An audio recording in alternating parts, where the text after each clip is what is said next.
समाधानी राहण्याची ही कला ज्याच्यामध्ये असेल ना, तो जगातला सर्वात जास्त सुखी माणूस. ॲक्चुअली जितक्या जास्त अपेक्षा, तितक्या जास्त निराशा.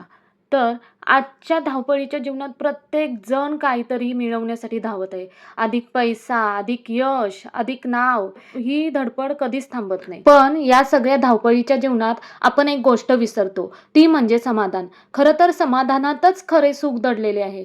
आपल्याकडे जे आहे त्यातच आनंद मानला पाहिजे. आणि तीच तर एक मोठी कला आहे. कारण इच्छा कधीच संपत नाहीत. एक पूर्ण झाली की दुसरी तयार असते. आपण सतत आणखी हवं, आणखी हवं या विचारात जर अडकून राहिलो तर आपल्याला कधीच खरे सुख मिळणार नाही.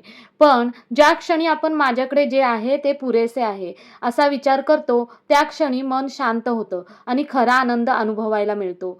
समाधान म्हणजे प्रगती थांबवणे नाही, तर मिळवलेल्या प्रत्येक गोष्टीबद्दल कृतज्ञ राहणे. आपण जास्तीत जास्त प्रयत्न करत राहायचं, पण त्याच वेळी जे मिळाले आहे त्यात आनंद मानायचं. यामुळे मनात ताण कमी होतो आणि जीवन अधिक सुंदर वाटू लागते. शेवटी माझं एवढंच म्हणणं, सुख बाहेर कुठेही नाही, ते आपल्या मनातच आहे आणि ते मिळवण्यासाठी सर्वात सोपा मार्ग म्हणजे समाधान. तसाच आजचा माझा दिवस होता. तेवढाच व्यस्त ठेवणारा आणि तेवढाच मला समाधान देणारा.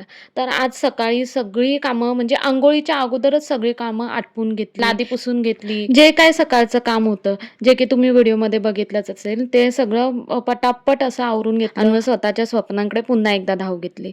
तर इथे मला कालच कमेंट्स आलेली, मी काल व्हिडिओ टाकलेली एक, तर तिथे फुल लूक ड्रेसचा दाखवला नव्हता, तर तो फुल लूक दाखवण्यासाठी म्हणून मला कमेंट्स आलेली Instaवर. तर तो मी आज असा मी दाखवत आहे. तर एका क्लायंटनी पंजाबी लूक क्रिएट करण्यासाठी म्हणून सांगितलं होतं, तर तिथं मस्त असा पंजाबी लूक क्रिएट केलेला होता. संध्याकाळी मला हळदीला जायचं होतं, पण मेकअपचं सामानच नव्हतं. जसं होतं तसं तयार झालं आणि फोटो काढण्यासाठी काय आपल्या मोबाईलला फिल्टर असतं. मिनी ब्लॉग आवडला असेल तर खूप सारं प्रेम द्या. थँक्यू, धन्यवाद, बाय बाय.